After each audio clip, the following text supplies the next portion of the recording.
Back to our channel Gyanveer 71। HP TET medical के लिए जो हमने क्वेश्चन पेपर सीरीज स्टार्ट की है उसमें आज हम कुछ नए क्वेश्चंस लेके आए हैं। तो चलिए इन क्वेश्चंस को डिस्कस कर लेते हैं। हमारा पहला क्वेश्चन है, a man with colour blindness will see red as. अगर कोई इंसान है और उसको कलर ब्लाइंडनेस है तो उसको रेड कलर जो है वो कैसा दिखेगा। हमारे पास पहला ऑप्शन है येलो, दूसरा ऑप्शन है ब्लू, तीसरा ऑप्शन है ग्रीन एंड चौथा ऑप्शन है वायलेट। तो हमारे पास ऑप्शन नंबर सी जो है यहाँ पे करेक्ट हो जाएगा। उसको रेड जो है वो ग्रीन की तरह दिखेगा। सबसे पहले तो आपको कलर ब्लाइंडनेस के बारे में पता होना चाहिए। कलर ब्लाइंडनेस जो है एक जेनेटिक डिसऑर्डर है जो कि हेरिडिटरी शो करता है, मतलब पेरेंट्स से आगे जो जनरेशन होगी, प्रोजनी होगी, उसमें ये जाएगा। इसमें फीमेल जो है वो कैरियर की तरह काम करती है और मेल जो है उसमें कलर ब्लाइंडनेस जो है मोस्टली देखी जाती है। और कलर ब्लाइंडनेस में क्या होता है कि रेड और ग्रीन कलर जो हैं उनमें कहीं ना कहीं कन्फ्यूज़न बना रहता है। वैसे तो कलर ब्लाइंडनेस डिफरेंट टाइप की है, लेकिन मोस्टली ऐसा होता है कि रेड और ग्रीन देखने में इंसान को प्रॉब्लम होती है या उसमें कन्फ्यूज़न क्रिएट होता है। तो रेड जो है वो यहाँ पे ग्रीन की तरह दिखेगा। इसके अलावा एक और इन्फॉर्मेशन है कि जो फेसबुक के फाउंडर हैं मार्क जुकरबर्ग, वो भी कलर ब्लाइंडनेस के शिकार हैं। हमारे पास हमारा नेक्स्ट क्वेश्चन है, the term GM food refers to the food. पहला ऑप्शन है that grow under genetic measures, दूसरा ऑप्शन है दैट इज जेनेटिकली मॉडिफाइड, तीसरा ऑप्शन है that grows under geographical modification, चौथा ऑप्शन है विद ग्रेटर ग्लूकोज मेटाबॉलिज्म। तो हमारे इस क्वेश्चन का आंसर जो हो जाएगा वो हो जाएगा ऑप्शन नंबर बी, क्योंकि जब हम GMOs की बात करते हैं तो इसका मतलब ही ऐसा होता है कि जेनेटिकली मॉडिफाइड ऑर्गेनिज्म। ठीक है, तो जेनेटिकली मॉडिफाइड जिनकी जीन लेवल पे कोई ना कोई मॉडिफिकेशन की जाती है, या तो वो एक्सटर्नल एनवायरनमेंट को टॉलरेट कर सकें, या फिर वो इंसेक्ट टॉलरेंस अपने में ला सकें, या जो जो प्लांट हो है वो या तो कुछ स्पेशल विटामिन या प्रोटीन से रिच हो जाए, तो उस काम के लिए जेनेटिकली मॉडिफाइड क्रॉप्स जो हैं वो बनाई जाती हैं और उसमें जेनेटिक लेवल पे काम करके वो उनको जेनेटिकली मॉडिफाइड किया जाता है। हमारे पास नेक्स्ट क्वेश्चन है, William Battison is called the father of. पहला ऑप्शन है मेडिसिन, दूसरा ऑप्शन है सर्जरी, तीसरा ऑप्शन है माइक्रोबायोलॉजी एंड चौथा ऑप्शन है मॉडर्न जेनेटिक्स। तो हमारे पास हो जाएगा option number D correct, modern genetics.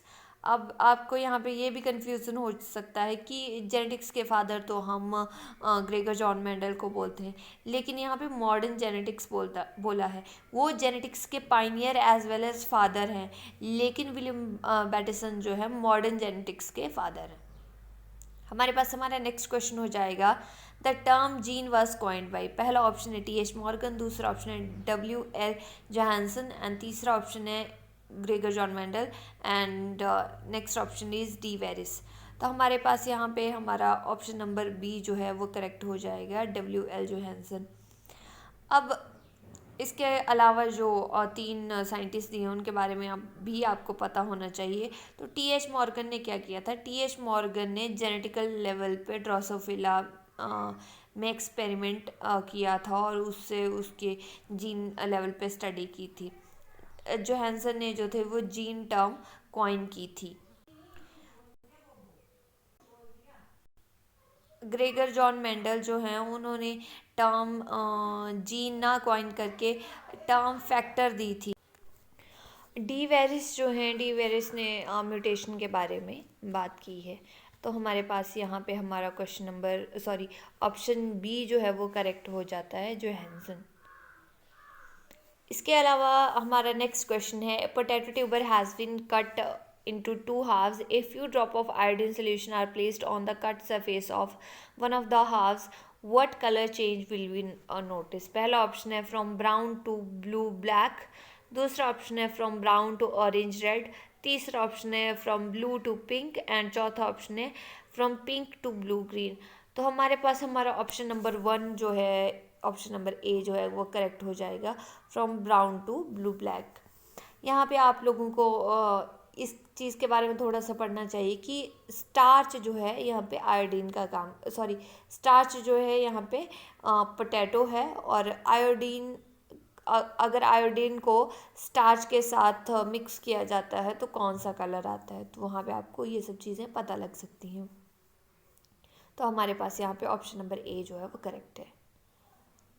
हमारे पास हमारा नेक्स्ट क्वेश्चन है, literal meaning of the term homo sapiens is. पहला ऑप्शन है मैन द वाइज, दूसरा ऑप्शन है मैन द सुप्रीम, तीसरा ऑप्शन है man omnivore, and last option is man the fool. तो हमारे पास इस क्वेश्चन का आंसर हो जाएगा man the voice. Man the voice is correct answer, क्योंकि ये लैटिन वर्ड है, और लैटिन वर्ड में इसका मीनिंग जो है वो है द वाइज। हमारे पास हमारा नेक्स्ट क्वेश्चन है, which of the following connect bone to bone. पहला ऑप्शन है मैरो, दूसरा ऑप्शन है लिगामेंट, तीसरा ऑप्शन है टेंडोन, एंड चौथा ऑप्शन है कार्टिलेज।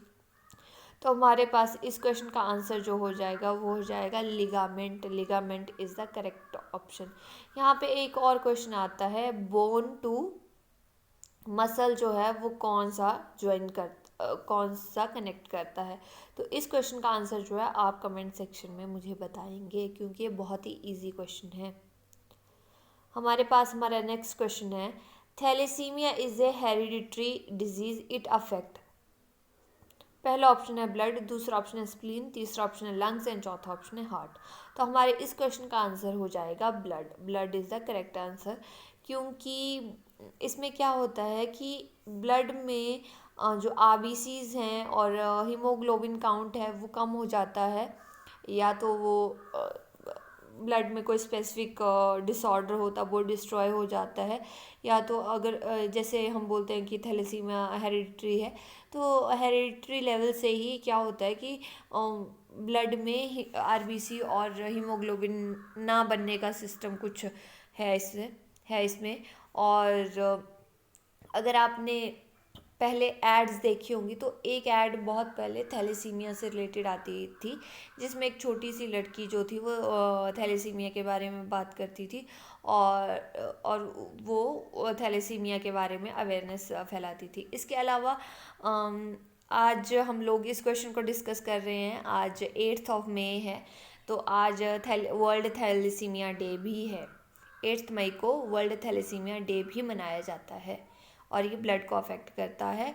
और जिन लोगों को थैलेसीमिया होता है उनको कुछ टाइम बाद ब्लड चढ़ाया जाता है, और तभी तो ब्लड डोनेशन के कैंप्स और इन सब के लिए अवेयरनेस फैलाई जाती है कि आप ब्लड डोनेट करो, क्योंकि ये थैलेसीमिया वाले लोगों के लिए और बाकी जिनको ब्लड चाहिए उनके लिए बहुत हेल्पफुल रहता है। हमारे पास हमारा नेक्स्ट क्वेश्चन है, a person will have brown eyes, blue eyes और black eyes depending on the particular pigment present in the. पहला ऑप्शन है प्यूपिल, दूसरा ऑप्शन है कॉर्निया, तीसरा ऑप्शन है आइरिस, एंड चौथा ऑप्शन है कोरोइड।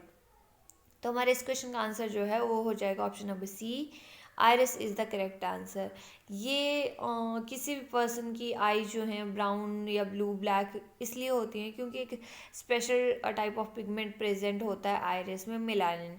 अगर मेलानिन जो है बहुत ज़्यादा है तो आई का कलर ब्लू और ब्राउन और ब्लैक हो सकता है। अगर तो उसका लेवल जो है मेलानिन का कम है तो आई जो है ब्लू कलर हो सकती हैं, ब्लू आइड पर्सन हमें मिल सकता है। फिर हमारे पास हमारे नेक्स्ट क्वेश्चन है, blood pressure is controlled by.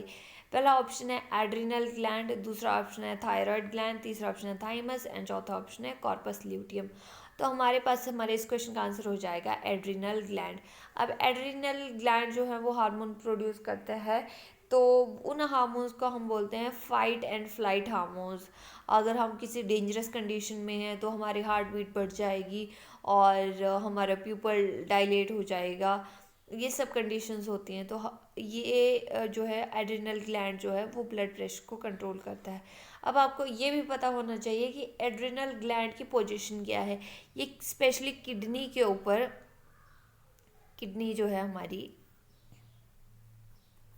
Kidney के ऊपर स्पेशल तरह के यहाँ पे प्रेजेंट होते हैं, दोनों किडनीज के ऐसे को यहाँ पे प्रेजेंट होते हैं एड्रिनल ग्लैंड। हमारा नेक्स्ट क्वेश्चन है, which of the following pair is correctly match. पहला ऑप्शन है tetanus is equal to BCG, दूसरा ऑप्शन है tuberculosis is equal to ATS, तीसरा ऑप्शन है malaria is equal to chloroquine and चौथा option है scurvy is equal to thiamine. तो हमारे टिटनेस में जो है वो ATS यूज़ होती हैं, ATS वैक्सीन जो है वो यूज़ होती है, और BCG जो है वो ट्यूबरोक्लोसिस के लिए यूज़ होती है। तो हमारे पास ये दोनों ही ऑप्शन इनकरेक्ट हो जाते हैं। इसके अलावा हमने सुना है कि मलेरिया के लिए हम क्विनिन जो है वो एक तरह का मैटर है, उसको क्विनिन जो है एक तरह की दवाई है, उसका हम लोग यूज़ करते हैं और वो हमें सिनकोना ट्री से मिलती है। तो यहाँ पे क्लोरोक्विनिन जो है इसका करेक्ट आंसर हो जाता है। इसके अलावा यहाँ पे स्कर्बी थाइमीन लिखा है। स्कर्बी को जो है, स्कर्बी होती है विटामिन सी की वजह से, और विटामिन सी को हम एस्कॉर्बिक एसिड के नाम से जानते हैं। हमारे पास हमारा नेक्स्ट क्वेश्चन है, the total number of ear bones is. पहला ऑप्शन है 2, दूसरा ऑप्शन है 4, तीसरा ऑप्शन है 3, चौथा ऑप्शन है 8। तो हमारे पास ऑप्शन नंबर सी जो है वो करेक्ट हो जाएगा 3, क्योंकि ईयर बोन्स जो हैं वो 3 हैं। पहली है मैलस, इंकस एंड स्टेप्स। ठीक है, तो option number C is the correct answer.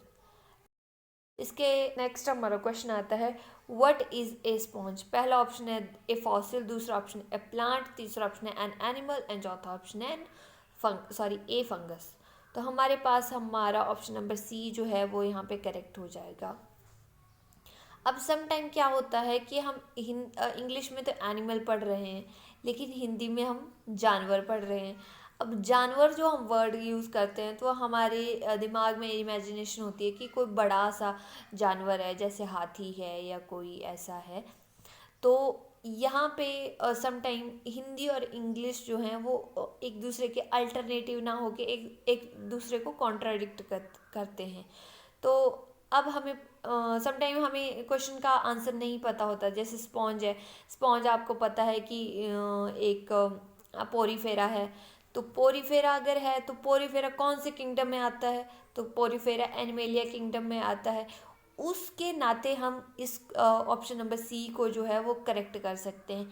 इसके अलावा इन वैसे तो इन चारों में से ही कोई ऑप्शन नहीं होना चाहिए, लेकिन स्पॉन्ज जो है वो एनिमलिया किंगडम से बिलोंग करता है, इसलिए हम इसको एनिमल करेक्ट करते हैं। लेकिन अगर आप हिंदी में पढ़ेंगे तो एक जानवर को हम टिक नहीं कर सकते हैं।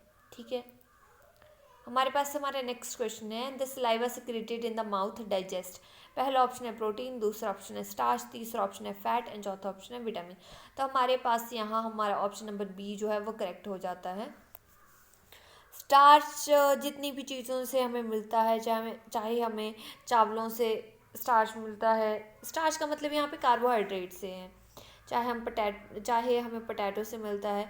तो जब हम अपने माउथ में इन सब चीज़ों को चबाते हैं तो आधा स्टार्च जो है वहीं कार्बोहाइड्रेट चेन जो है वो वहीं टूट जाती हैं। इसके अलावा सलाइवा के साथ जो है वो बोलस बन के हमारे स्टमक में जाता है और वो सलाइवा उस पर काम करता रहता है टिल HCl उस पर काम करना स्टार्ट नहीं करता है। ठीक है, हमारे पास यहाँ हमारा नेक्स्ट क्वेश्चन है, of all micro organism the most adaptable and versatile are. पहला ऑप्शन है वायरस, दूसरा ऑप्शन है बैक्टीरिया, तीसरा ऑप्शन है एल्गी एंड चौथा ऑप्शन है फंजाई। तो हमारे पास हमारे इस क्वेश्चन का आंसर जो हो जाएगा वो हो जाएगा ऑप्शन नंबर ए वायरस, क्योंकि आप लोगों को पता है कि अगर वायरस ह्यूमन बॉडी के बाहर है तब भी तब वो बेसिकली होगा वो नॉन लिविंग में, लेकिन अगर वो ह्यूमन बॉडी के अंदर जाएगा तो वो लिविंग में कन्वर्ट हो जाएगा। अगर वो बाहर है तो वो अपने आप को एक कैप्सूल में बंद कर लेगा, उसको हम इनकैप्सुलेटेड बोलते हैं, अपने अराउंड जो है एक प्रोटीन कोट चढ़ा लेगा। ठीक है, तो हमारे पास सबसे सूटेबल आंसर जो है इस क्वेश्चन का वो है virus. Virus is the correct answer. इसी के साथ हमारी आज की ये वीडियो यहीं पे ख़त्म होती है, और आप लोगों का वीडियो देखने के लिए थैंक यू। आप हमारी वीडियो को लाइक कर सकते हैं, शेयर कर सकते हैं और हमारे चैनल को सब्सक्राइब भी कर सकते हैं। इसके अलावा मैंने कुछ कमेंट्स देखे कि इससे टैट की तैयारी मेरी हो जाएगी या नहीं। तो हम लोग हम लोगों का ये है कि हम लोग पहले आप लोगों को क्वेश्चन करवाना चाहते हैं, इसके बाद आप लोगों को हम टॉपिक वाइज तैयारी करवाएंगे। इसके अलावा अगर आपको कोई टॉपिक बहुत ज़्यादा टफ लगता है और आप लोग चाहते हैं कि हम उसको जल्दी करवाएं, तो आप लोग कमेंट सेक्शन में बता देना, मैं उस टॉपिक को जितनी जल्दी होगा उतनी जल्दी करवा दूंगी। चाहे बीच में क्वेश्चंस को हम बाद में डिस्कस कर लेंगे, लेकिन उस टॉपिक को हम पहले डिस्कस कर लेंगे अगर आप लोगों को कुछ ऐसे टफ टॉपिक लगते हैं तो। ठीक है, तो आपका वीडियो देखने के लिए थैंक यू।